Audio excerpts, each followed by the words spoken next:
everyone! Welcome back to Cordaynes Corner, Season 5, episode I have no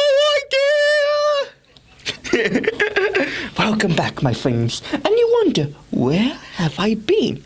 Well, I bet you all have theories, and you're right, yes, I was having a vacation with the mole people. Just joking. One of my family members weren't feeling well, so I had to stay home. But everybody knows the saying, family comes first. Anyway, let's get to the show with part 2 of If Cordayne was in Puppy Playtime 2. Now let's get to it, shall we? If Cordayne was in Puppy Playtime, Chapter 2, Part 2! Cordayne can only see darkness until he felt something like he was on a slide. He was like, whee! But then he saw a bright light. Then he came out of it and hit the ground right on his bottom. Cordayne got up, turned around to see where he came from. It was a slide. Actually, 5 different slides. Not gonna lie, that was actually fun. Anyway, need to find Poppy and that thing that took her. Then I can go save Zach. Cordayne to the rescue! He said as he walked towards to a metal door. He tried to push the 2 buttons with his grab hands, but it was not working. Oh no, I'm stuck here. Oh no, how am I gonna get out of here? Cordayne said, but then he saw the power room right next to the metal door. Why didn't I notice it before? Oh my goodness, said Cordayne as he walked into the power room. So he walked to the power room. Why did I notice this room before? Anyway, time to turn the power on. 2 hours later, Cordayne came back from the power room because it actually took a very long time. And Cordayne finally comes out of the room very tired. Why would a toy company make a very hard power room to turn it on? What the heck is even this company about? Cordayne said. He used his grab hands again, but this time it works. It opens.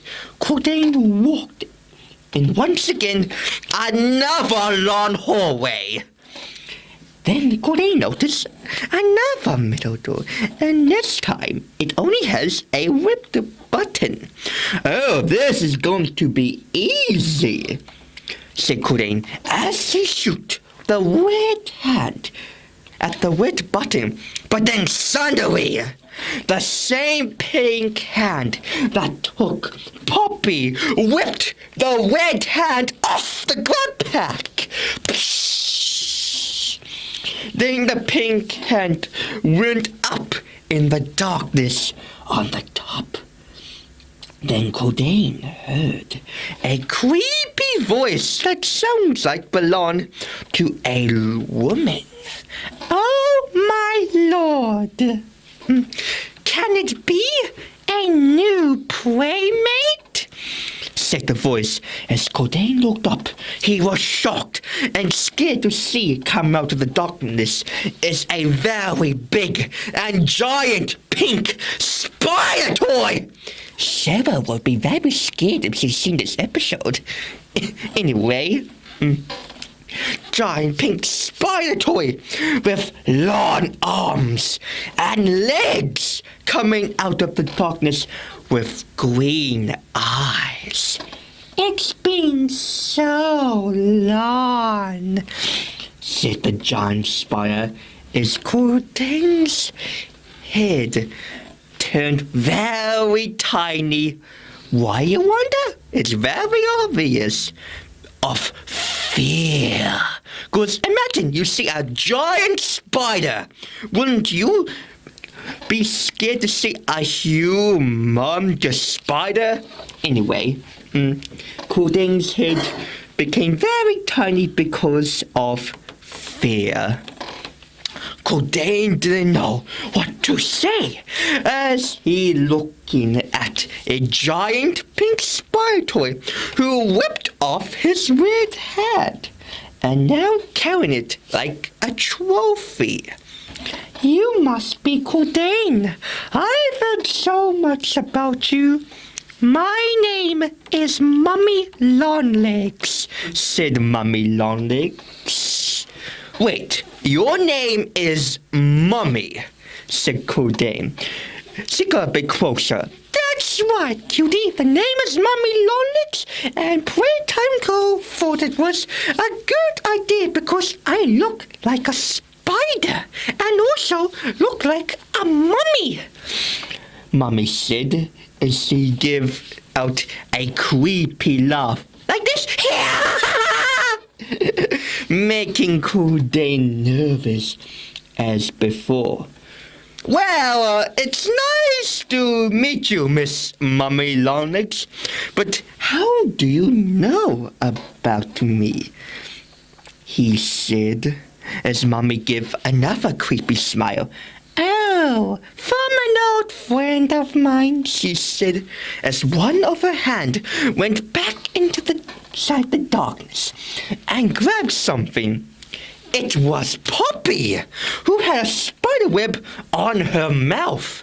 Poppy! So you're the one who grabbed her out of the big cove, said Cordayne as Mummy did another evil laugh. That's right, it was me! I heard Poppy was just going to give you the train code and go straight to Playcare. That's not fun. Is it? Instead, let's play a game of it.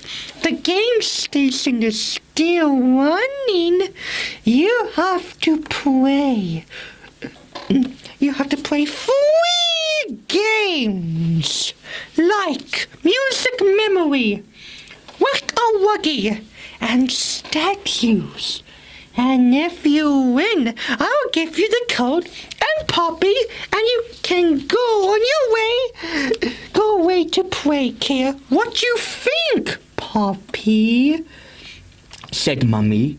Poppy tried to say something, but she can't because she has a spider web on her mouth.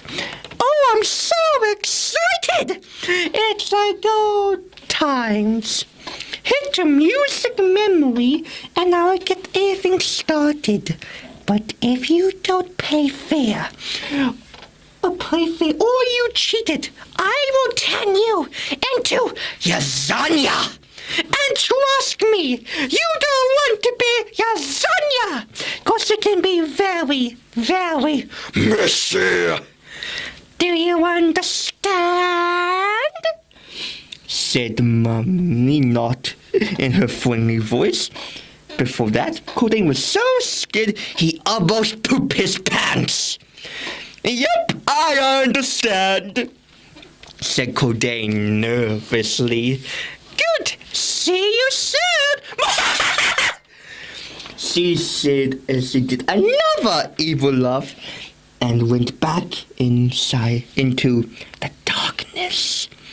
As the door opened, Cordayne thought to himself, what did he put himself into? And also, what is the first game going to be? As Cordayne walked through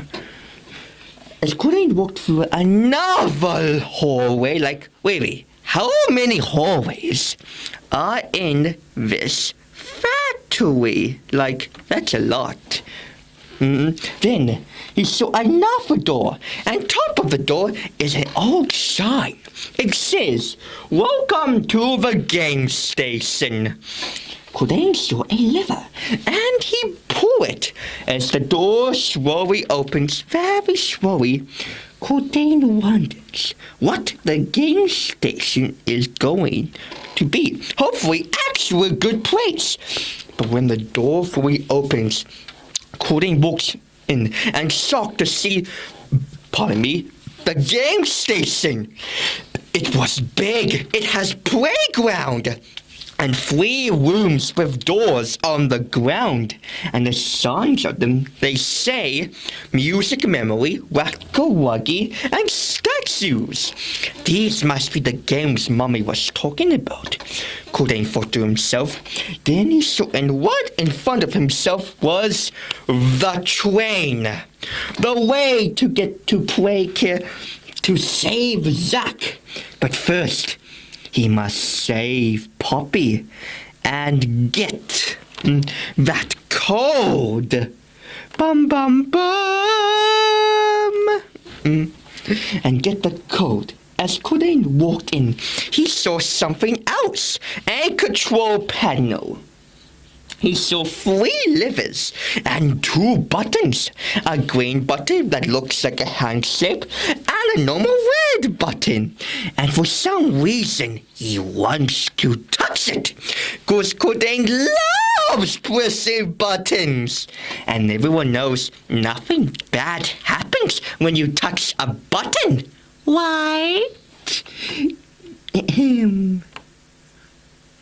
As Cordayne looks at the button, the light of the button flashes in Cordayne's eyes, like wanting him to push it. I don't need to push it. I don't need to push it. I definitely don't want to push it. I don't need to push it.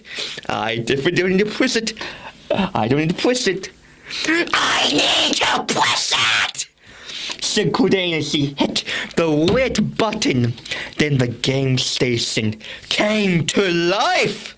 But then Cordayne hears a voice like a recording coming out of nowhere. Hello, kids. My name is Stella, and welcome to the game station. Here you can play amazing, fun, and not definitely dangerous games. Please touch the lever and follow Mummy Longlegs to the first game, Music Memory. Have fun, kids, said the Stella recording as Cordayne looked at the lever, and he gives a sigh. Well, she did ask nicely, he said as he pressed the lever. The door to the Music Memory opened, and Cordayne walked to it. But before he got inside, he saw another paper cutout. It looks like Huggy, but it's pink and wearing a conductor outfit, and it's a girl. Then Cordayne pressed the button and said, Hi, I'm Kissy Missy. Would you like a kiss? Said the Kissy Missy cutout. No thanks, I already have a beautiful girlfriend, and her name is Brooke, said Cordayne as he walked past the cutout and walked downstairs to Musical Memory. Here we go, no turning back, he said as the first game began. As Cordayne walked downstairs, he was in the hallway of Musical Memory. Cordayne wondered, what is he going to face in this very fun and definitely not dangerous game? But as he kept going, he stopped. He saw a giant gate blocking his way. Oh, come on! How can I play the game with this thing in my way, said Cordayne. But then he noticed a giant hole on the wall, leading somewhere else. How didn't I notice this in the first place? Well, I haven't noticed anything in this toy factory, said Cordayne. As he walked inside the hole, he realized they are tunnels. But where they made this in a toy factory?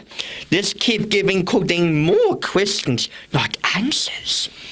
Then Cordayne got out of the tunnel and then found himself in another room with machines with eyes that are watching him. Oh, spooky! Cordayne looked around. He wonders, where the heck is he now? Where the heck am I now, huh? Said Cordayne. He saw something on the ground. It was a tape. Then he saw a TV on the wall. As Cordayne walked to the TV and put it inside it, "Well, let's see what this tape's about," he said as the TV turned on. "Hey, you! Yes, you! Did you lost your way into a giant living toy? That's why you should have the Green Hand, Playtime Co's newest creation.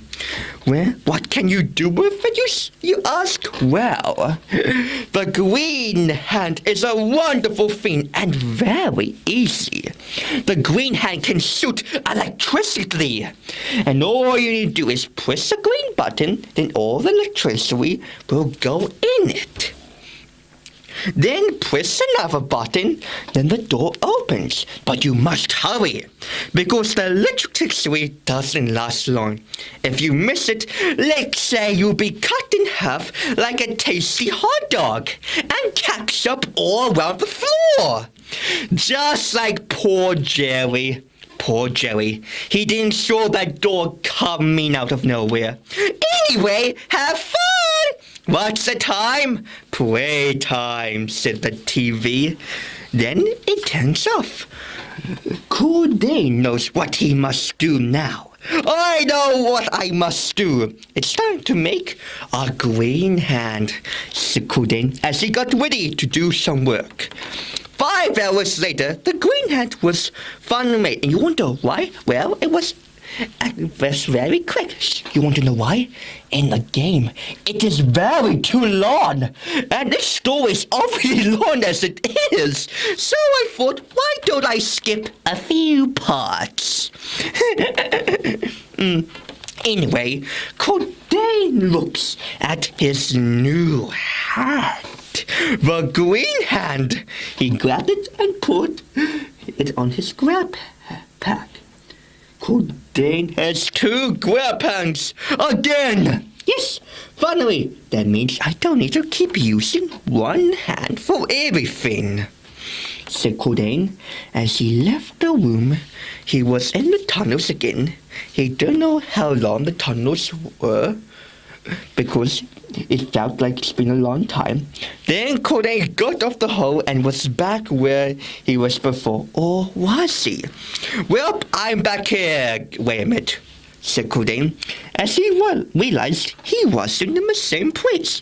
He was at the other side because he see the place he was at before from the gate. Cordayne was confused. What the heck? How did I even got here? At least I can play the game now, he said as he walked to the entrance of music memory. He saw another paper cutout, but this time it's a bunny rabbit with a birthday hat and clothes what yodelers wear in the mountains. Cordayne saw a red button, and like before, he must touch it. Hopefully this paper cutout doesn't say anything creepy like Huggy and the Kissy cutout, he said as he pressed the red button and said, "Hello there! My name is Bunzo Bunny, and I know when your birthday is. June 28th, said Bunzo Bunny cutout, and Cordayne started to think because that date sounds very familiar. Strange. That sounds like a very famous YouTuber who play horror games and who also make a horror movie based on a horror game as the same birthday. But I don't know who that is though. Anyway, said Cordayne as he walked past the Bunzo Bunny paper cutout and went in the music memory. And he doesn't know what is waiting for him. As Cordayne walked inside the room, it was dark. He couldn't see anything until some lights turned on, and he found himself on a platform that looks like a giant pancake. Pancakes. As Cordayne looked across the room, he saw two giant screens.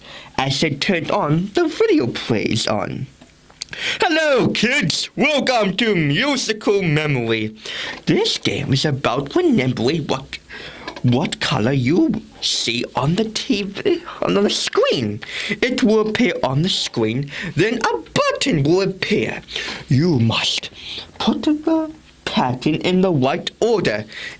If you do, you win and get to play the next game. But if you get the wrong pattern wrong and get the wrong buttons wrong, Bonzo Bunny will climb down from the top, and if he gets you, the test is over. Have fun, kids! What's the time? Playtime, said Cordayne. said the screen.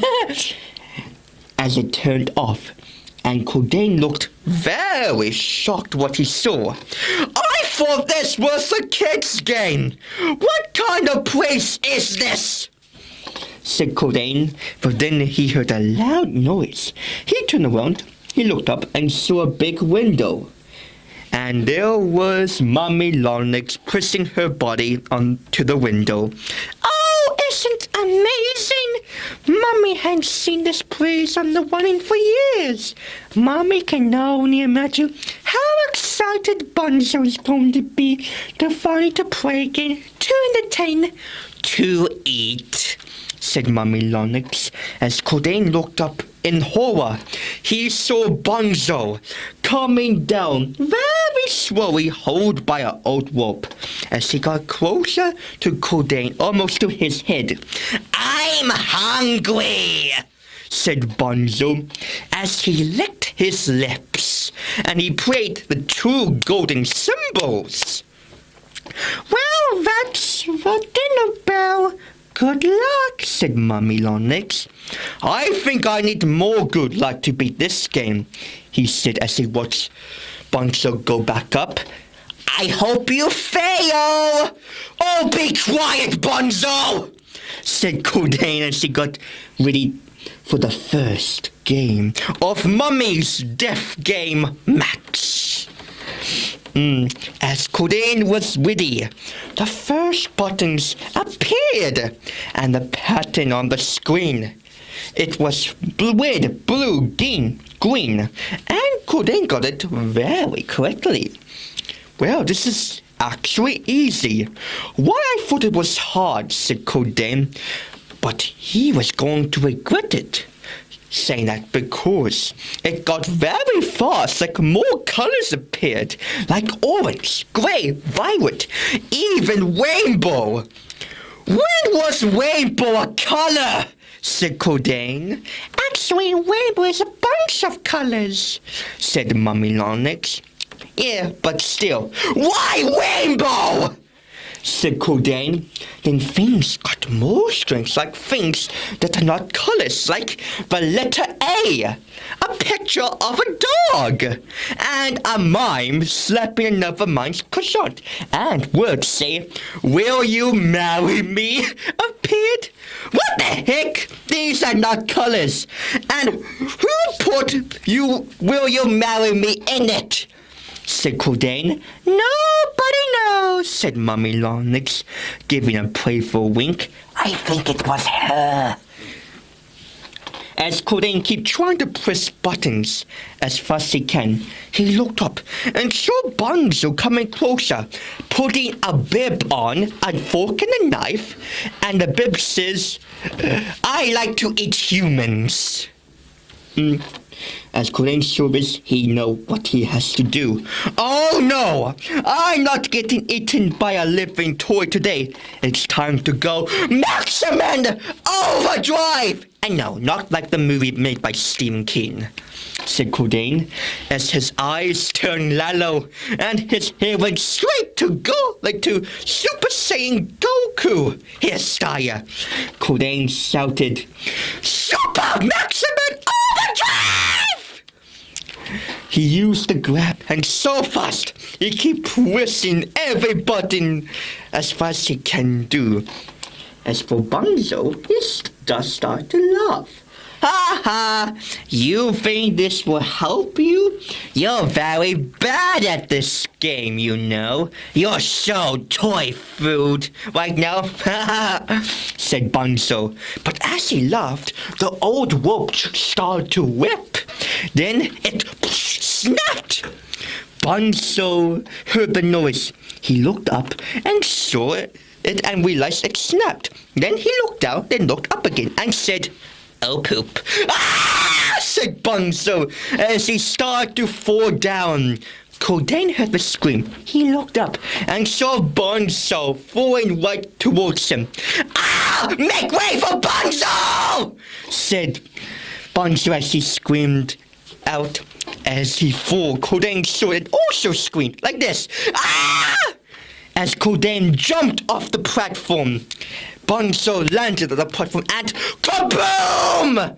The platform exploded, destroying half of the room of music memory. This story went straight to 0 to 100 so quickly. As the buttons and rubber went everywhere, the room was destroyed. But Cordayne is safe, I think, as Cordayne falls from the destroyed platform. But luckily, he hit a very hard ground, breaking his fall. "Ow," said Cordayne. Then he saw the damaged Bunzo Bunny, who is badly injured. His hat and clothes were burnt. "Oh, are you okay?" And Bunzo said, "No." And then, for some reason, he turned to dust and flew away. And Cordayne wondered, what just happened? Did you just destroy the game? And destroyed Bunzo? Mommy yelled in anger. But then she put a fake smile and a fake happy voice. "Well done! Mommy is so proud of you." "Wait, you are? Are you faking it?" "Me? Does this look like I'm faking it?" said Mommy. "Well, one game down, 2 more to go. Meet you in Wacko Wuggy. See you soon, playmate." I don't know, was she flirting with me or trying to scare me? As Cordayne walked off, he noticed something on the ground. It was the first half of the key code Mommy left. Cordayne grabbed it and went through the vent, and he wonders, what is the second game going to be? The end. Yep, that was part 2, and oh boy, that was an exciting episode. Can't wait for part 3. And remember, kids, don't trust pink spiders. Bye!